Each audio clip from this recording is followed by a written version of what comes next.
এতিয়া কওঁ, লোকক দোষ দিয়াৰ আগতে নিজৰ গাটো এবাৰ চিকুটি চাব। আপোনাৰ ছোৱালী যদি ইমান ভালেই আছিলে, আপুনি যদি ইমান জ্ঞানেই দিছিলে, তেন্তে হ'লে দুদিন নহওঁতে ভাল পাই থকা অৱস্থাত আপুনি কিয় ইমান তলখাপৰ ড্ৰেছ পিন্ধি পেলাই সেই ল'ৰাটোৰ লগত বিয়া নোহোৱাৰ আগতে ভিডিঅ' বনাই ছ'চিয়েল মিডিয়াত কিয় দিবলৈ দিছিলে? আপুনিতো মাক, আপুনি এতিয়া ইমানখিনি কথা ক'ব জানিছে যেতিয়া, আপুনিতো ফেচবুকটো চাগে নোচোৱাকৈ নাথাকে। আপুনি কি আপোনাৰ জীয়েকৰ কথা গম পোৱা নাছিলে নেকি? এতিয়া যে আগ টানিছে তাক টানিছে, উঠি অহা ল'ৰা ছোৱালীবিলাকৰ যে সেই ল'ৰাটো হওক সেই ছোৱালীজনী হওক জীৱনটো ধ্বংস কৰিবলৈ বিচাৰিছে, কিয় মানে? সকলোকে নমস্কাৰ জনাই মোৰ অন্য এটা ভিডিঅ'লৈ আপোনালোকক স্বাগতম জনালোঁ। বৰষুণত ভিজি ভিজি কাম কৰি থাকোঁতে বহুত ঠাণ্ডা লাগি গ'ল। দেখিছেনে, বৰষুণত ভিজা মজাটোও বেলেগ, কিন্তু হ'লেও একদম ইমান বতাহ মাৰি আছে নহয়, ঠাণ্ডা লাগি গৈছে, একে উৎচুত ক'লা পেলাই দিছে, গম পাইছেনে, ইমানেই ঠাণ্ডা। ঘৰটো ওপৰৰ ফালে ছালত লাগি থাকি পেলাই এজোপা কৃষ্ণচূড়া আছে। ইমান বতাহ মাৰে নহয়, বাপৰে, ৰাতি শুব পৰা নাই, যি ধুম টিঙত মাৰি আছে, গম পাইছেনে, একদম বতাহ। চবফালে আমাৰ কৃষ্ণচূড়াই আছে দেই, ৰঙা হৈ আছিলে, চব ফুলবিলাক তলত সৰাই দিলে এতিয়া। তাতে ৰাতিৰ পৰা কাৰেণ্টটোও নাই, কি কৰোঁ, মোবাইলটোও চাৰ্জ নাইকিয়া হ'ল, গম পাইছেনে। কি হয় এতিয়া, মোবাইলটো অবিহনেতো থাকিবও নোৱাৰি, গতিকে মহা সমস্যা। এনেকুৱা নহয় কিন্তু আহে, কিন্তু বতাহৰ কাৰণে চাগে গছ বহুত ভাগিছে নহয়, সেইটো কাৰণে লাইনটো চাগে কাটি থৈছে। বৰষুণৰ মাজতে কাম কৰোঁতে গাটো বহুত বেয়া হৈ গ'ল। আপোনালোকক কৈছিলোঁ যে কাৰেণ্ট নাই বুলি, নহয় জানো? কিন্তু কি হৈছে যে কাৰেণ্টটো বহুত জেগাতে নাই, য'ত বতাহ ধুমুহা হৈছে তাত কাৰেণ্টটো নায়েই। কিন্তু আমাৰ কি হৈছে, কাৰেণ্টতে আমাৰ নিজৰে যে বাঁহ উঘালি গৈ পেলাই পৰি আছে, গমেই নাপাওঁ।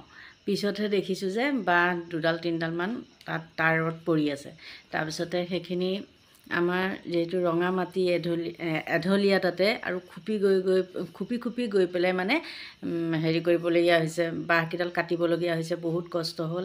আৰু ঠেকেচা খাই পৰিলোঁ, সেইটোৱে গাৰ বিষ হৈ গৈছিলে।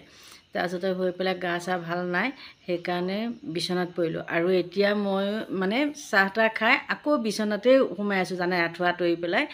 যিহেতু এইকেইদিন বৰষুণ দি আছে নহয়, আমাৰ ইয়াততো 12 মাহ 13 দিনেই মহ, কিন্তু হ'লেও বৰষুণ দিলে আৰু বহুত মহ আহে, সেইকাৰণে এই বিচনাৰ পৰাই ভিডিঅ'টো বনাইছোঁ।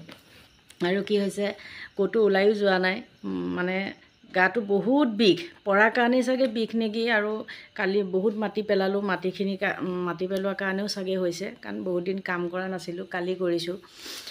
ৰ'দৰ কাৰণেই কৰিব নোৱাৰিছিলোঁ, বতৰ ভাল পাই এইকেইদিন সেইকাৰণে কাম কৰি আছিলোঁ। তেনেকৈ থাকোঁতে কি হ'ল জানেনে, বিচনাত পৰি থাকোঁতেতো এনেই পৰি নাথাকোঁ ন, মোবাইলটোকে টিপি চাই থাকোঁ, নিউজবিলাক চাই থাকোঁ। তেনেকৈ চাই থাকোঁতে এটা বাতৰি চকুত পৰিলে।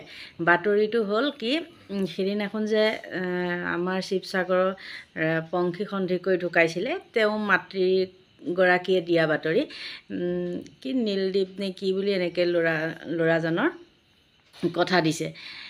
এতিয়া মই কওঁ, মই কাৰো পক্ষ হৈ কথা ক'বলৈ যোৱা নাই, তেওঁতো মৰি গ'ল, তেওঁ জীয়েক ঢুকালে, সেইটো সিমানতে হেৰি হ'ল। যোনে দোষ কৰিছে তেওঁ শাস্তি হ'বই, কিন্তু সেই মানুহগৰাকীয়ে কি কৰিছে, সেই সৰু উঠি অহা ল'ৰাটো এতিয়া কৈছে যে তেওঁ জানিব, তেওঁকো দোষী সজাইছে, সেইটো কৈছে। কিন্তু মোৰ ফালৰ পৰা মই কৈছোঁ, সেই বিয়াখনততো সেই ল'ৰাজনৰ বাদে আৰু বহুত মানুহ গৈছিলে, হয়নে নহয়? সেই বুলিয়ে যে সেই ল'ৰাটো দোষী হ'ব, সেইটো কিবা কথা হ'ল নেকি? নাপায়, নিজৰ ল'ৰা ছোৱালী যেনেকুৱা বেলেগৰ ল'ৰা ছোৱালীও তেনেকুৱা। এতিয়া দুখত হয়তো তেওঁ মাতষাৰ তেওঁক দিব নোৱাৰিব পাৰে, বেয়া লাগিছে হয়তো, সেইটো কাৰণে মাতষাৰ নিদিলে। সেই বুলিয়ে সেই মানুহজনীয়ে কি কৰিছে, সেই উঠি অহা গায়কজনক দোষাৰোপ কৰিছে। নাপায়, বাইদেউজনীয়ে ভিডিঅ' চাই যদিনো বা নাচাই যদিনো নাজানো, এইবিলাক কাম কৰিব নাপায়। তেওঁ যেনেকৈ ছোৱালীজনী ঢুকোৱাৰ কাৰণে মনত কষ্ট পাইছে, সেই ল'ৰাজন যদি বিনা দোষত তেনেকৈ শাস্তি খাবলগীয়া হয়, জেলত যাব লগা হয়, তেন্তে হ'লে তেওঁ মাক বাপেকেও জানো শাস্তি নাপাব, কষ্ট নাপাব জানো? সেইকাৰণে ক'লোঁ, নাপায় এইবিলাক কাম কৰিব। সন্দেহৰ ভিত্তিত যিকোনো কথা ক'ব নাপায়। প্ৰমাণ আছে যদি দিয়ক, ল'ৰাটোৱে শাস্তি খাওক, তাত আমাৰ ক'বলগীয়া একো নাই। কিন্তু হোৱাই নোহোৱাই লোকক দোষাৰোপ কৰিব নাপায়। মানুহজনীৰ মানে কথাৰ পৰা গম পোৱা গৈছে কি মানুহজনী কোনোবাই উচতাই আছে আৰু সেই অনুপাতে মানুহজনীয়ে মানে নাচি আছে, কিন্তু মানুহজনীয়ে গমেই পোৱা নাই যে তেওঁ কথাৰ কাৰণে কিমান তললৈ নামি গৈছে। এতিয়া সেই উঠি অহা মানে আৰু এজনী ছোৱালীৰ কথা যে কৈছে, গায়িকা এজনীৰ কথা যে কৈছে, সেইজনীও সৰু ছোৱালী। তেওঁ কোনোবা মানে আগৰে কলেজত উঠা ফটো এখন কি কৰিছে, এতিয়া মানে পোষ্ট কৰিছে, পোষ্ট কৰি ফেচবুকত দিছে, এনেকৈ ফটো উঠিছে এনেকুৱা। কিন্তু ছোৱালীজনীয়ে মানে লাইভ আহি কৈছে যে সেই ফটোখন কলেজৰ দিনৰ আছিলে। এতিয়া কওঁ তাতে বহুতে কমেণ্ট দিছে, চাব আপোনালোকে চাগে নিউজবিলাকো পাইছে, মানে নিউজটো পাইছে চাগে। মই কওঁ ফটো উঠিলে বুলিয়ে মানুহ বেয়া হৈ যায় নেকি? সেই ল'ৰাটোৰ লগত যেনিবা সেই গায়িকাজনীয়ে ফটোখন উঠিলেই সেই বুলি কি ভাল পোৱা হয় নেকি? ফটো উঠিলে মানুহ কি ভাল পায় নেকি কওকচোন? ইমান ঠেক মনোবৃত্তিৰ মানুহ আছে এতিয়াও। সেইকাৰণে কৈছোঁ সদায় নিজৰ সন্তানৰ গাত দুখ দিবলৈ চাব, লোকৰ গাত দুখ নিদিব। কোনো আজিৰ দিনত ধোৱা তুলসীৰ পাত নহয়, গম পাইছে নাই? কোনো ধোৱা তুলসীৰ পাত নহয়। গতিকে আপোনালোকে নিউজটো মানে ভিডিঅ'টো চাওক, চালে আপোনালোকৰ নিজৰে খং উঠিব কিছুমান কথাত। চাওকচোন ভিডিঅ'টো। ছোৱালীজনী কেনেকৈ কি হ'লা এইখিনিতো চব জনোৱাই হৈছে, খালি মই এতিয়া মোৰ ক'বলৈ মানে কথা এটা প্ৰকাশ কৰিবলৈ আছে যে এই মানে নৰবিকাশটোৰ সৈতে জড়িত এতিয়া গায়ক বা গায়িকা এনেই দেখিছে ৰাইজে ফটো চটোবিলাক তাৰ কেনেকৈ আছে। তথাপিতো মই এজনৰ নাম লৈছোঁ মিৰদ্বীপ ইফালে এজন গগৈ নেকি। মিৰদ্বীপে আমাৰ ছোৱালীজনী প্ৰথম খুজিবলৈ আহোঁতেও আমাৰ ঘৰলৈ আহিছিলে আৰু তাৰ মাকো আহিছিলে, তাৰপৰা পিছতো আহিছে, ছোৱালী নিবলৈ আহিছে। কিন্তু মোৰ লগত ইভাগে ফোনত যোগাযোগ নাই, হ'লেওতো মোৰ এইখন ঘৰলৈ আহিছে, মোক মা বুলি সম্বোধন কৰি ইয়াত নিয়ম নীতিখিনিতো আহিছে। তেওঁৰ মাকেই নিয়ম নীতি কৰোঁতে আছে, মেলিছে। এনেই ধৰক ঘৰুৱা এটা সম্পৰ্ক।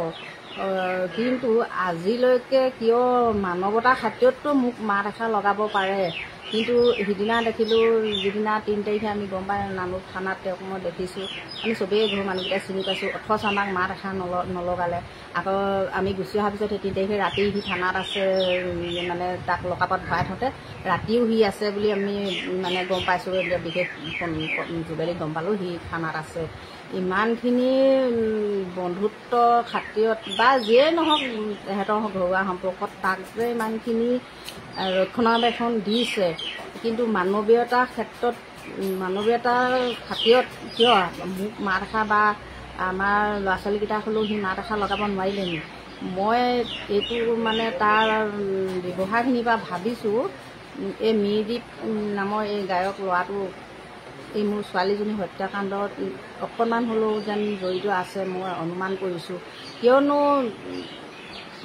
মুক্ত বা আমাৰ ঘৰখনক তাক খবৰ ল'বলৈ এটা মানে ৰাস্তা আছিলে, কিয়নো সি প্ৰথম যিদিনাখন তেহেঁতৰ মানুহ আহিছিলে সেইদিনাখনৰ পৰাই সি আমাৰ ঘৰলৈ আহিছে। গতিকে মই এইটো নিশ্চিত হৈছোঁ মানে। আৰু তাৰ প্ৰগ্ৰেমো চাইছেগৈ, সেই কেইদিনমানৰ আগত আমাৰ দুইটাই গৈছিলে দুলীয়াজানত, লাটতে 2 দিন গৈছে। সি এদিন ৰখাইছিলোঁ বুলি কৈছে, আমাৰ ছোৱালীজনীয়ে কৈছে আজিও ৰাতি মোৰ ইয়াতে দুলীয়াজান বিহুতলীত প্ৰগ্ৰেম আছে, নেলাগে যাব বুলিয়ে কৈছিলে বোলে। তথাপিতো আমি আহিলোঁ। আকৌ সেইদিনা গধূলি আকৌ গৈছে তাৰ লগত প্ৰগ্ৰেম চাবলৈ। আকৌ 13 তাৰিখে তাত নামৰূপত তেহেঁতৰ কোৱাৰ্টাৰছত ক'ৰবাত প্ৰগ্ৰেমো আছে তাৰ ভাগত এনেকৈ বুলি কৈছিলে। গতিকে সি ওতঃপ্ৰোতভাৱে সিহঁতৰ লগত জড়িত আৰু তাৰ এই মেনেজাৰ কৰিছিলে বুলিও মই গম পাইছিলোঁ। যিয়ে কি নহওক সিহঁতৰ বন্ধুত্ব হওক বা ঘৰুৱা সম্পৰ্ক যিয়েই নহওক, কাৰণ আমাৰ ঘৰলৈ যেতিয়া আহিছিলে সি এইটো ৰিলেশ্যনৰ খাতিৰতে আহিছে। এতিয়া মোৰ ছোৱালীজনী হেৰাই গ'ল, সি অন্ততঃ মানৱীয়তাৰ খাতিৰত মাত এষাৰ লগাব লাগিছিলে। সেইকাৰণে মই ভাবিছোঁ এই মিৰদ্বীপ এই মোৰ ছোৱালীজনীৰ যিটো ঘটনা হৈ গ'ল, হত্যাকাণ্ড হৈ গ'ল, তাত অলপ হ'লেও জড়িত আছে আৰু কথাবিলাক হয়তো ফটফটীয়াকৈ তেওঁ জানিব।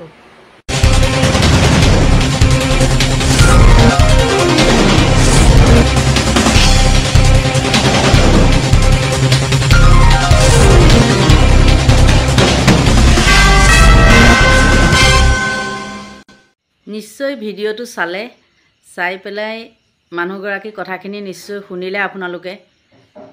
এতিয়া মই কওঁ, কাৰো হৈ পেলাই মই কথা ক'বলৈ যোৱা নাই, ময়ো মাইকী মানুহ, মই কওঁ সেইবুলি সেই মাতৃগৰাকীক মই কওঁ, কিছু শিক্ষা থাকিলেই যে এজনী ছোৱালী সম্পূৰ্ণ হৈ উঠে সেইটো নহয়। শিক্ষাৰ বাদেও বাহিৰা জ্ঞানো দিব লাগিব মাকগৰাকীয়ে।